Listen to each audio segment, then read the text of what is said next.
Fasting sugar versus random sugar. প্রথমে একটা basic কথা ক্লিয়ার করি, ফাস্টিং সুগার আর র্যান্ডম সুগারের ডিফারেন্সটা।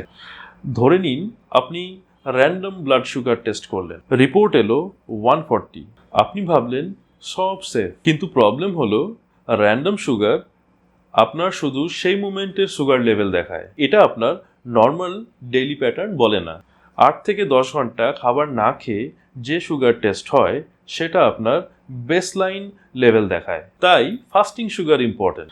নাম্বারগুলো হলো 72 99 হলো নর্মাল, 100 to 125 হলো প্রি ডায়াবেটিক, 126 আর তার উপরে হলো ডায়াবেটিস।